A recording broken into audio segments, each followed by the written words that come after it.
You know who you are? Steeven is my name. Even Steven. Will you say something, Steven? Steven or Else Media.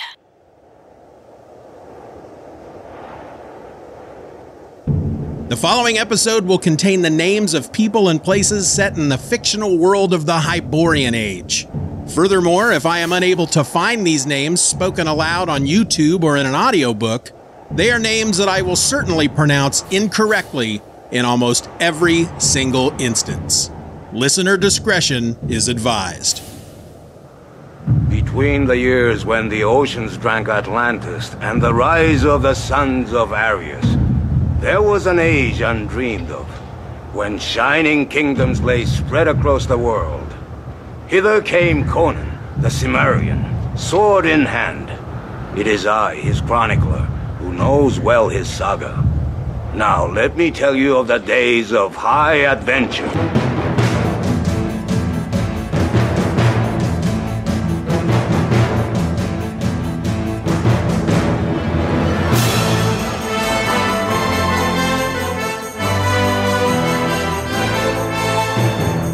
Hello and welcome to Hither Came Conan, the podcast that spends its weekends battling spider gods and winning. I'm your host, my name is Steven, and today we're looking at Conan the Barbarian, issue number 13 from Marvel Comics. This issue sports a cover date of January 1972, but it hit the stands in October 1971. It sold for 20 cents, and it is entitled Web of the Spider God. It was written by Roy Thomas with pencils by Barry Windsor-Smith, inks by Sal Buscema, and the letters were by Sam Rosen. Into the boat! Near an oasis, Conan is attacked by marauders of the Brotherhood, led by Sarkon, a man with many scars on his face. Surprisingly, Conan is defeated and knocked unconscious. The bandits flee the oasis, fearing the guards of the nearby city of Yezud, just on the other side of the Zamorian border. When Conan awakens, his head still in a fog, he wanders the desert for a time. After having a vision of a giant spider, he finally arrives at another oasis and is helped by an elderly desert dweller, Thanix. The old man tells Conan about Omm, the spider god worshipped in the Zamoran city of Yezud, and that the priests have kidnapped his daughter to be sacrificed. In return for saving his life, Conan travels with Thanix to Yezud and quickly runs afoul of Yezud's soldiers. Conan and Thanix are tossed into the dungeon where all the sacrifices are kept. Conan causes a distraction to allow Tork, a spy and engineer from Shadazar, to escape. Tork has a plan to destroy the city by creating a rock slide in the caverns underneath the town. Conan is brought to Modar, the high priest of Omm, for sacrifice, and sees the gigantic spider the town worships. Conan breaks free and throws Modar into the spider's den, where he is killed, eaten by the giant spider. Conan is then pushed into the spider's den, but manages to fend off Omm. The wounded spider tries to crawl back into its cave, but Conan does not stop stabbing and beating it. The townspeople, furious that the barbarian treats their god in such a fashion, attacks, and Thanix is killed. At that moment, the city starts to collapse into the ground as Tork has succeeded in sabotaging the tunnels. Conan and Thanix's daughter Leia escape, witnessing the death of Sarkon, the scarred leader of the marauders, who was right to fear the guards of Yezud. Leia and Tork go to Shadazar as Conan continues his wanderings. Okay, so Conan continues in this issue not to head west for Argos, as he said he would do at the end of issue number 11, but instead is not only still moving east, but he's now also moving north. If everybody looks at their map, as the story opens, it says that we are east of Ophir, which technically is correct. We are east of the country of Ophir, but we are very close to the border of Zamora, which you have to go through Corinthia to get to Zamora. If you're in Ophir, you basically travel through Corinthia to get to Zamora. And then Yezud, which is where we end up in this story, is way to the north. It's in the northeastern corner of Corinthia, very, very far north from Zaman, where he was in the previous issue, which is about, it's still on the eastern border, but it's kind of in the middle of the country there on the eastern border. So I don't know. I don't know what the deal is with that. I mean, I have an idea because this story was plotted by John Jakes, who was the author that gave us Brack the Barbarian, which I have to admit I've never read. And maybe I will at some point in the future, of course, when I finish reading the thousands of other books I want to read.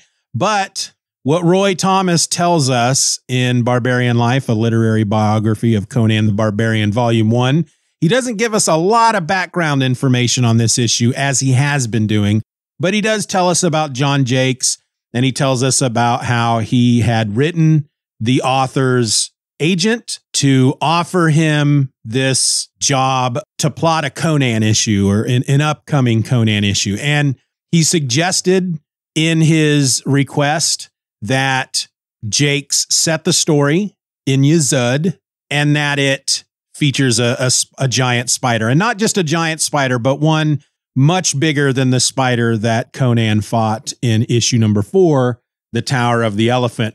He also explained to Mr. Jakes that he wasn't really going to be able to pay him a lot because Roy would be paying him out of his own pocket. There wasn't a budget from Marvel to pay this guy to come in and plot this issue. But John Jakes was really excited about it, and he sent a plot into Roy, and this is what we ended up getting. And I think that's why we're still not heading to Argos at this point. Issue 11 ends stating that I'm going to go to Argos. I want to see the ocean. I want to get out on a boat. I want to do some fishing, maybe some pirating, kill a bunch of people, steal a bunch of stuff. You know, what your average dweller in the Hyborian age really wants to do, because everybody needs to have goals.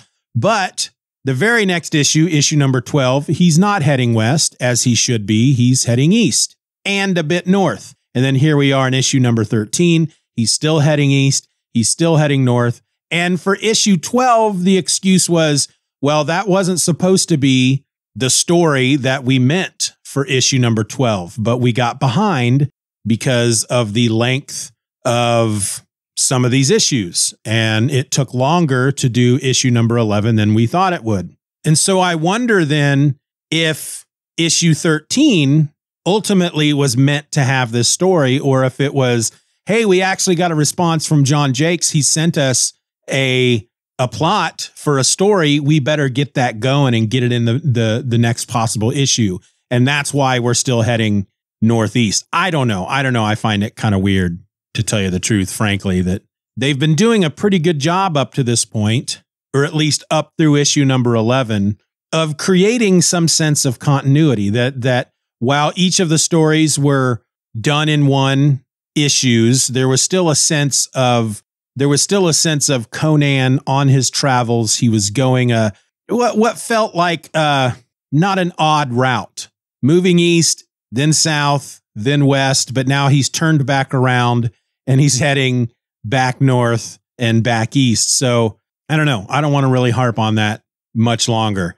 So how about we just talk about the book? How about we do that? All right. So looking at the cover, it's a Barry Windsor-Smith cover. We have Conan clinging to a wall, or bursting out of a wall. I think he's clinging to a wall. There are arrows that are being fired at him, and there are a bunch of spider people attacking him. And then there is a web in the background, and you almost hope that Spider-Man's back there somewhere, but he's not. And then it says Web of the Spider God. So looking at this cover, it looks pretty exciting. He's going to fight a bunch of spider people, but he fights exactly 0 spider people in this entire issue. There is nary a spider person to be seen, but we do get a giant spider, so that's pretty cool. Thank you, Conan. So we open with the splash page that tells us that we are somewhere east of Ophir. This also tells us that the story is plotted by John Jakes, author of Brack the Barbarian. And in fact, the original artwork of this splash page was given to John Jakes. And as of 92, according to Barbarian Life, the literary biography of Conan the Barbarian, Volume 1, Mr. Jakes still had a framed, or he still had it. He still had the page, and it was framed and hanging in his house. So yeah, Conan is ambushed at a oasis by some marauders. That sounds like marauders. He's waylaid by some bandits who are only interested in his horse. Conan, of course, puts up quite the fight, killing one of their horses in the process. So really, these guys do not come out ahead at all. But their leader, the scarred man, who is known as Sarkon, which sounds a lot like Zarkon, which I believe is a bad guy from Voltron. On the planet Zarkon. They beat up on Conan for a while, and they knock him about the head. Sarkon does with the club and knocks Conan out, but he is out so deep that they just assume he's dead. Sarkon wants him to get up so he can kill him, and one of his buddies says, nope, he's already dead, look at him. And so they steal his sword and they steal his horse, and then they take off because they're afraid about being that close to the Zamorian border, and furthermore, so close to the city of Yezud. And the only reason they were out this far, I guess, was to get some more horses, which they failed to do. They got a horse, but they lost a horse in the process. Conan eventually gets up, he wakes up, and he's very befuddled and dazed. And, you know, he's had a head injury. He might have a concussion for all we know. And so he's wandering around out in the desert. The heat of the sun is beating down on him. He finds some caves, or at least a big rock formation that forms kind of a bit of shade that he is able to sit in. He finds what he thinks is an oasis and dives into the water to start drinking it, and realizes, oh no, it's a mirage. You know, that's a pretty common trope in these kinds of stories, isn't it? At some point, if your hero is wandering in the desert and they're losing their mind because of the heat, that eventually they will run across a body of water that they will dive into and try drinking from, and then learn that they're trying to drink sand because it is a mirage. So it's good to see that Roy Thomas is not afraid to throw in some common story tropes here in this issue. Eventually, he collapses in the sand and has a fever dream in which he is in a strange golden city fighting a giant spider. He wakes in time to almost be attacked by vultures. He grabs one and kills it, but decides he's hungry, but he's not that hungry. So he leaves the vulture dead there in the sands. And then he tops a ridge and sees an actual oasis, but he's too out of it by that point, and he collapses. There's an old man by the oasis, and he has a very unfortunate color palette. The people in this region are all colored gray, and that's not right. It's very unfortunate. I understand, once again, that they had very limited color options, but Conan is a nice pinkish, peachish hue. There is a Cushite later in the book who is a black man, and he's colored brown. I don't understand why they have to color this guy and the rest of his people gray. It just seems really offensive to me. Anyway, he offers Conan some water, and boom, Conan is back to his old strength. He's ready to fight. He's ready to throw some fists and get revenge on the men that stole his horse and knocked him out and took his sword. But the old man, Phanex, tells him all about how they're near this city of Yezud in Zamora, and that they worship this spider god Omm, and that some of their priests, they like to raid nearby villages or whatnot, and they stole Phanex's daughter, Leia, and Phanex is out to get her back, and Conan decides he's going to help him because Phanex gave him water and saved his life. Well, Phanex just happens to have a pair of camels with him, and so they climb up on these camels. Conan makes his opinion of camels known loudly in this issue. He does not like them. He refers to his camel as a brute, and then on the next page refers to it as a hairy humped nag. Anything is better than riding this hairy humped nag a moment longer. And I want to say real quick, as I've been reading other Conan stories and and planning out some bonus episodes to put together. One of them that I've read based on feedback last week is a story called The Crawler in the Mists. And it was a comic book that they put together to go along with a Power Records offering. If you don't remember, Power Records back in the day were a series of records that were 45s that featured basically audio dramas of various comic book characters such as Spider-Man and in this case, Conan. And they ended up reprinting the story in Conan the Barbarian, issue number 116.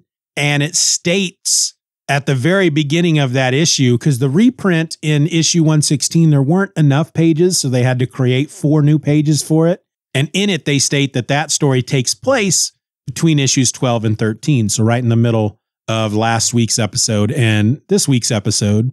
And they're out in the desert, and Conan has to ride a camel, and he's very unhappy about it. And we'll talk about that at some point. Well, I'm camel spotting. I'm spotting to see if there are any camels that I can spot and put them down in my camel spotting book. But when they get to Yezud, rather than sneaking in and being all stealthy, Conan just goes right to the front gate, knocks on the door. A guy opens a little window to find out who it is and what they want. And Conan just tells them, I am Conan, and your high priest is a slimy jackal I've come to slay. And Thanix is freaking out. He doesn't understand why Conan is doing this. And of course, the front gate bursts open and just a mob of people come rushing out and tackle Conan and Thanix. And they take the 2 of them inside and throw them in this dungeon to be then sacrificed to Omm. And it's in the dungeon where they meet Thanix's daughter. She's still alive, Leia. Help me, Obi-Wan Kenobi. You're my only hope. All right, now what do I click? And they meet this guy, white man, by the name of Tork, who has wonderful sideburns. Thinking about your sideburns? And wears a pair of trunks, pair of purple jockey shorts with a little skirt over them, and a pair of suspenders with no shirt. Hither Came Conan will return after these messages. And now back to Hither Came Conan. Now, there is a moment in this issue where Tork, who, I can't give him crap for the way he's dressed. They're out in the desert. To me, I'd just be worried about sunburn, frankly, with all that skin exposed. But he tells Conan that he is an engineer and a spy from Shadazar, who has been sent to learn more about the people of Yezud, because regardless of the fact that Zamora, the Zamoran city of Shadazar, is referred to as Shadazar the Wicked, and that there's a lot of thieves and cutthroats and whatnot that live in Zamora, they're not too happy with Yezud because they are spider god worshippers. But he's explaining that he was exploring the caverns beneath the city, and he learned that he could, because the city is built over a fault, and with all the caverns and whatnot honeycombed beneath the city, if he shifted a few boulders down there, he hypothesizes, he postulates that he could bring the entire city down, just collapse into the ground, into the caverns on top of itself. But as he's telling the story, he's talking about how he's underneath the caverns, and what he refers to is he was set upon by the ruffians who dwell down there. And I'm assuming, now that I look at them, these might be the spider people that the cover was referring to, because they are like a brownish yellow. They walk stooped over like freaking apes. They look like, they don't look human. They look kind of human. They look like they could be spider people. They don't look like the guys on the front cover, but I guess these might be the spider people. Why they put them on the cover and we only get them in 3 panels in the issue, I don't know, folks. I wish I did, but I don't. So anyway, Conan is there in the dungeon with all these people that are colored gray and are going to be sacrificed to the spider god. When Modar comes to grab some folks and to throw them into the spider's den, well, that's not Modar. It's one of his lackeys. Anyway, Conan starts a riot. He causes a big distraction to allow Tork to run away. Of course, Tork doesn't quite understand what's going on at first, And Conan has to tell him, Tork, you witless son of a Zamorian, don't just stand there. Didn't you have work to do somewhere else? Hint, hint, hint. And Tork's like, oh yeah. And he runs away. And so then Conan then, because he started this riot, he and Thanix and Leia are taken out to be thrown into the pit with the spider. Conan is very alarmed by the size of the spider. He brags at one point that, I'll fight a spider. It's no big deal. I fought one once in a temple in Shadazar, which is where the Tower of the Elephant. I think that was Shadazar. Doesn't really matter. Anyway, Conan is taken by Modar, the high priest, who uses a sword to cut open Conan's chest so that he's bleeding, so that the spider can smell its prey. Conan grabs Modar by the face, yanks the sword from his hand, and kicks him into the pit, where immediately the spider goes after him and eats him. Conan eventually is tossed into the pit, and he has to fight the spider. And it is a rather large spider. I mean, Conan could ride it like a horse, basically. It's a big spider, and Conan does just that, jumping on its back like he's riding on a horse, except for he takes his sword and he's just stabbing repeatedly into the spider's head, just stab after stab after stab, and green blood is just spewing all over the place. And the spider at one point is like, fuck this, I'm getting the hell out of here. And it makes its way to this hole in the pit, which is where its lair is underground. And Conan just keeps hacking and slashing at its head. And eventually the thing tumbles into the cavern. We're assuming it's dead at this point, because then all the people of Yezud call for Conan's death, and they all come, a few of them come rushing into the, closer to the spider's den, and they toss Leia in. And there's kind of this weird moment where she's tossed into the arena. Conan runs to her and she says, Outlander, do not bother with me. I am nothing. My father, you must save my father. And he responds, I'll try if I can. That all happens in one panel. The very next panel is a close-up of Conan's face, who is looking off into the distance. We hear a scream, ah! And he just says, he's beyond saving, girl. And then we learn in the next panel, the panel after that Thanix has been killed. It just seemed like it was a really weird progression. It's just like, save my father. I will. Ah, nope, he's dead. Sorry. Oh, he's died. And then we see him dead. But Conan is able to take up the girl as the city comes collapsing down around them. Conan, who acted like Tork the Zamorian was an idiot, he has no idea what's going on suddenly. He's like, oh my gosh, what's going on here? The whole place is trembling and it's falling apart. And then he goes, oh yeah, that's right. I sent that blonde-haired white boy down into the tunnels to destroy the city, and he's doing that. So, all right, I guess I got to deal with that now. And he snatches up the girl and he goes running out, and he's about to leave the arena when he comes across a guy who is just cocooned in spider webs, who's yelling, oh, help me, please, mercy. Conan looks down, and it is Sarkon, the scarred man. And Conan takes his hand and he hesitates for a moment. He's like, should I save this guy? He tried to kill me and he stole my horse.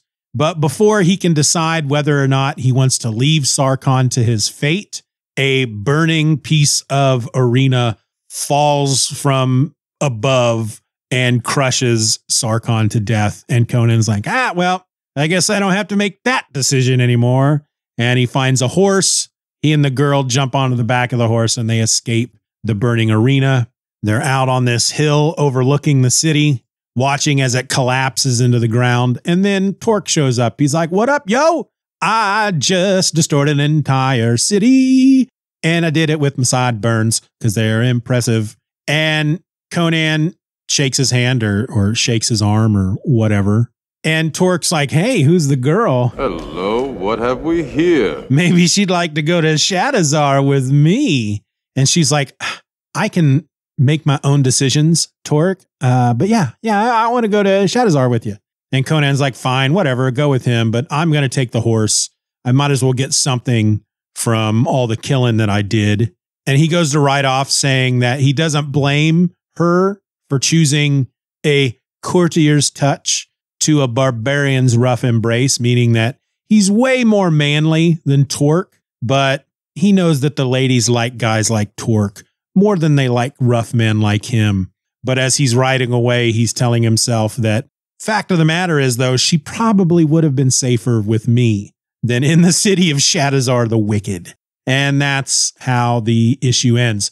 This was all right. This was an all right issue. It's not one of my favorites. It's probably a mid-level when it comes to my enjoyment of the story. It had its moments.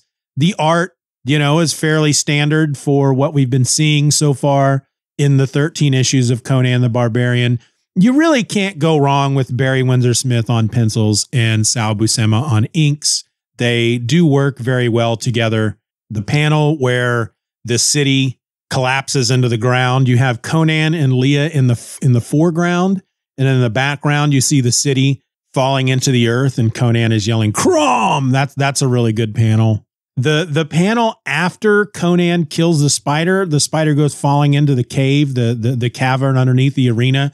Conan is falling with the spider, but he's able to catch himself on the edge of the pit, and he pulls himself up, and he is standing there as the people are yelling death to the Slayer of Omm.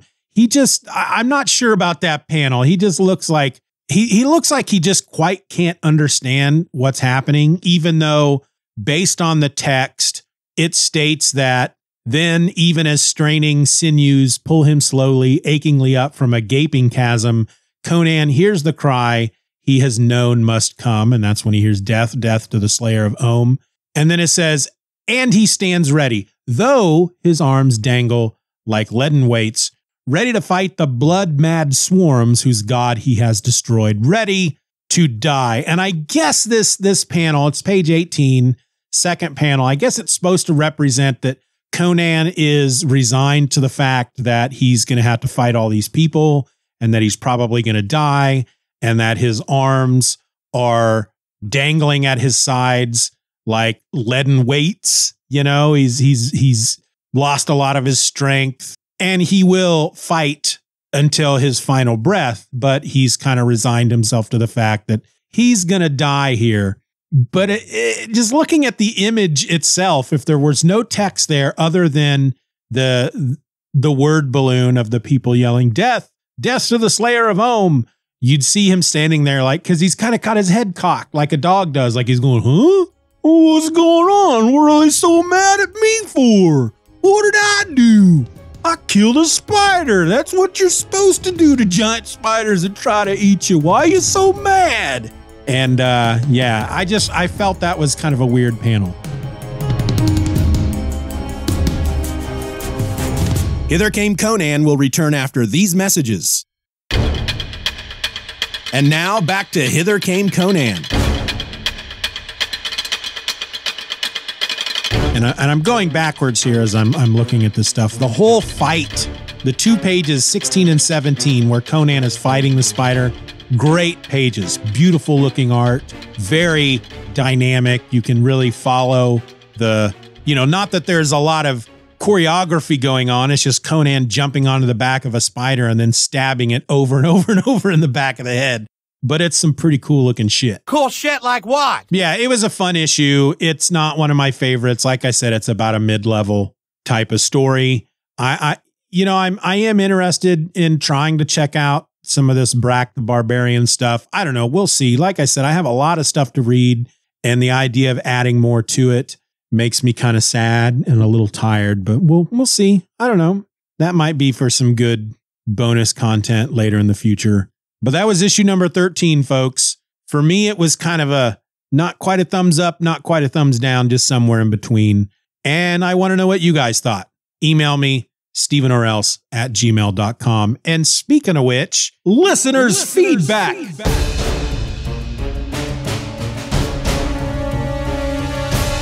All right, I got 2 items this week. The first one comes from over at Twitter from Paul @TheFryPod, who gave us his first bit of feedback last week. He had just discovered the show and he was really enjoying it.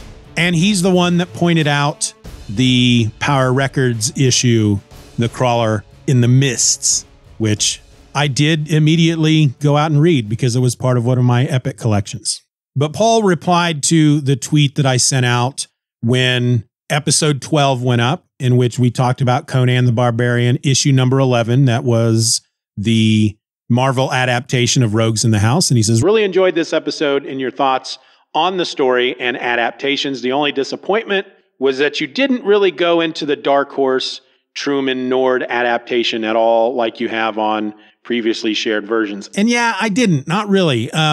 I feel like when I was getting ready to record that episode and I was getting everything prepared, I didn't have a lot of time to really put a lot of notes together for a lot of the episodes that came before it that were Marvel issues that adapted Robert E. Howard's story. I was a bit ahead of the game. And so I had more time to really put notes together and list, you know, the differences between the various adaptations and talk about each one more on an individual basis. But I really didn't have the time to do that with this one. And really, when it came down to it, as far as the Marvel adaptation and the Dark Horse adaptation, while of course they're both different from each other in tone, in look, as far as the information that they put on the page and the way they adapted Rogues in the House, they were both very loyal adaptations. So yeah, I didn't spend a lot of time with the Dark Horse version. Because there wasn't a lot of big differences between the two, and B, I just didn't have enough time. And maybe, you know, one of the ideas I'm thinking about is as far as putting some bonus episodes together that would come out every couple of weeks is first, of course, doing The Crawler in the Mists, and then taking those Robert E. Howard stories that have been adapted by other comic companies such as Dark Horse or Ablaze, and maybe start talking about them. Talking about the comics, not here. Let's talk about Rogues in the House, and here's how the original story was, and here's how the Marvel adaptation was, and here's how the Dark Horse adaptation was, and here's how the Ablaze, more like, here's what we're going to do. We're going to look at just the Dark Horse version of this adaptation, one issue at a time, or we're just going to look at the Ablaze adaptation, one issue at a time. And so I will eventually get back to Rogues in the House and talking about the Dark Horse adaptation. And yeah, it's going to be a bonus episode that will be available to subscribers or to Patreon members. I haven't quite decided how I'm going to do that yet, but I don't like creating content that only certain people get. You know, if you've got the money to fork over, then you get this episode. But if you don't have the money to fork it over, you don't get this episode. I don't like that. I've never really been a big fan of that. So while they will be available in that type of fashion, eventually 1 month, 2 months, 3 months later, they will then go on the feed and be available for everybody. But yeah, I will be getting back to that at some point. Thank you for the feedback, Paul. I do really appreciate it. The next bit of feedback comes from Instagram from Sleepy Reader. He has his own YouTube channel, Sleepy Reader 666, in which he talks about comics. I encourage y'all to go check out his YouTube channel. But he writes in response to episode number 14, in which we looked at Conan the Barbarian, issue number 12, The Dweller in the Dark. And he says, "Hi, Steven. I am enjoying episode 14 of Hither Came Conan. I must have read this story in a later issue of Savage Tales, when they reprinted the original black and white version of The Dweller in the Dark, and the art was really beautiful. Color did diminish it a bit.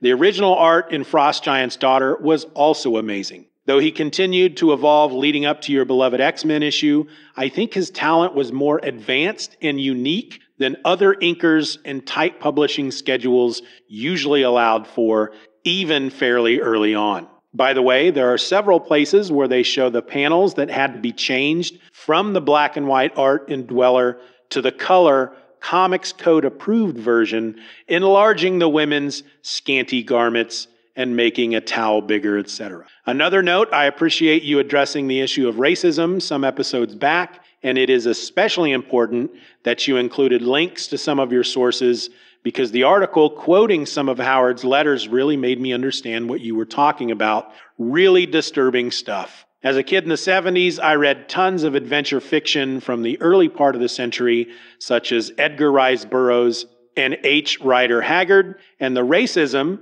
the assumption of Caucasian racial and Darwinian superiority, is threaded throughout this kind of work and is pretty prevalent in most pulp writing. Very, very few white people transcended this kind of thinking at the time, but many evolved over time, evolved with the changing attitudes of our culture over that 50 to 75 year period. Howard's statements were so nasty, one wonders if he would have been a holdout for more racist views, even as others opened their eyes and hearts a bit more. Of course, we'll never know, since he ended his own life 20 years before that cultural shift took hold. Yeah. I recently listened to a book called One Summer, America 1927 by Bill Bryson.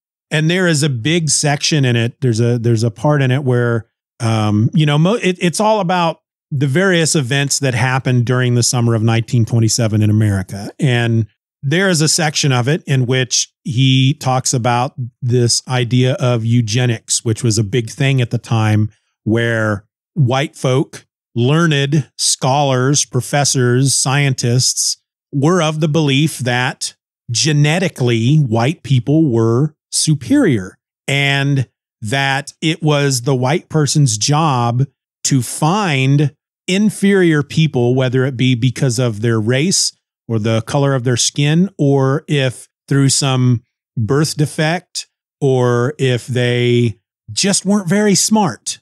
And so the idea was to basically round up the women and sterilize them so they could not have any more children. And through this process, breed ultimately a master race, everything that frickin' Hitler was going for.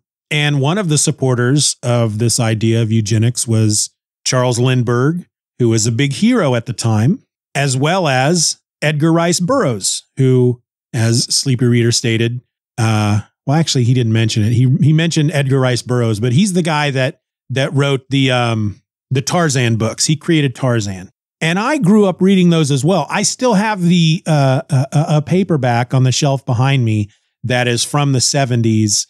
That is a reprint of the very first Tarzan book, and I tried reading it last year, and I just couldn't get that far into it, because really the idea of Tarzan is that here is a white man who becomes master of the animals and the native tribes, basically in Africa. It's this white baby who is left all alone in the jungle. And because he's white, he's able to do all this wonderful stuff that allows him to survive, such as teaching himself how to read, despite the fact that he has never heard anyone speak in any language, but he teaches himself how to read English simply because there's a book sitting there, and because he's a superior, genetically superior white man. But yeah, if anybody's interested in reading either of those articles that Sleepy Reader is referring to, I'll go ahead and link them into the show notes of this episode as well. And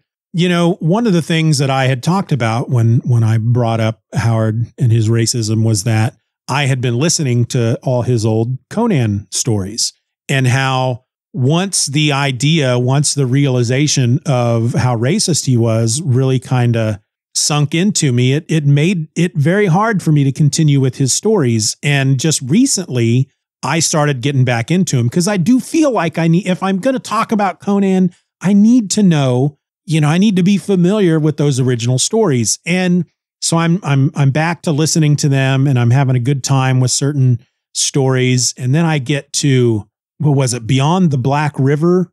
No, The Black Stranger. Oh my God. That one was motoring along just fine until a certain moment where Conan and these pirates are being attacked by 3 different tribes of Picts, who are, in Conan's world, basically Native Americans.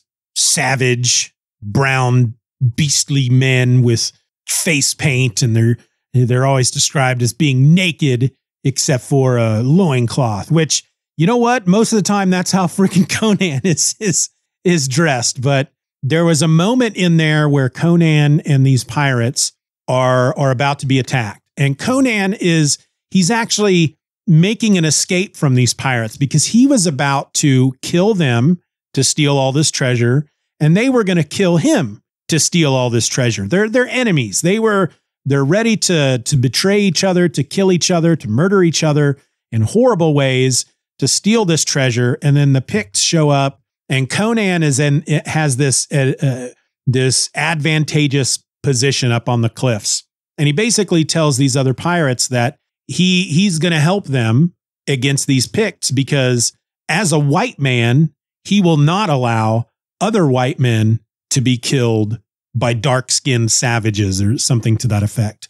And then they bring it up again a little bit later when the pirates are talking about it. Oh, I think Conan ran away. And one of them's like, no, he would not run away from us. He would not allow those of his own race to be killed by someone of another race. Despite the fact that we were trying to kill him and he was going to kill us, it's just that made me uncomfortable again. And I haven't quite gone back to listen to much more, even though I'm very close to being done. I'm very close to Red Nails, which from what I understand is supposed to be pretty damn good. We'll see. We'll see if I get back there. Anyway, thank you so much, Paul and Sleepy Reader, for the feedback. If you want to send me feedback, there are many ways you can do it. Instagram, Twitter, YouTube, or just email me, stevenorelse@gmail.com. That email address is in the show notes, so you don't have to worry about writing it all down. All right, next time, unless the new Titan book comes out the week of the 20th, which is next week, which I don't think it is. I don't think it comes out until the 27th. So providing that doesn't come out next week, we're going to look at Conan the Barbarian number 14, which is called A Sword Called Stormbringer. This is from December of 1971, and it features Conan teaming up with Michael Moorcock's Elric of Melniboné. And boy, just wait till you hear me talk about that one. I haven't recorded it yet, but I got some thoughts, folks. So until then, keep your swords close by and never stop treading them jeweled thrones. Bye.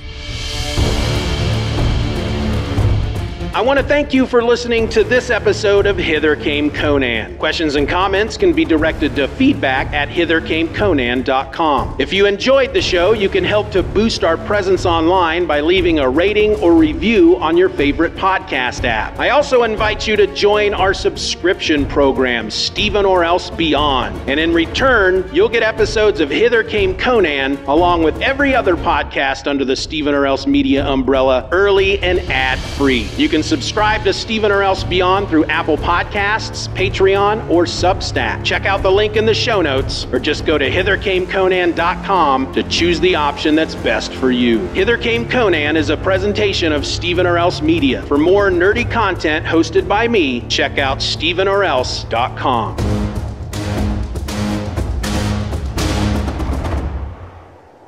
Many wars and feuds did Conan fight. Honor and fear were heaped upon his name. In time, he became a king by his own hand. This story shall also be told. Tork has a plan to destroy the city by creating a rock slide. The town people, and so they climb up on the canals, and so they climb up on the So they climb up on. I keep wanting to say candles instead of camels, but it's not candles. It's camels. Ready to fight the blood mad. I just don't think I can move through life knowing that a guy named Steeven did this to me. How could you let this happen, Steeven? Your podcast sucks. Enough talk. Great crumb.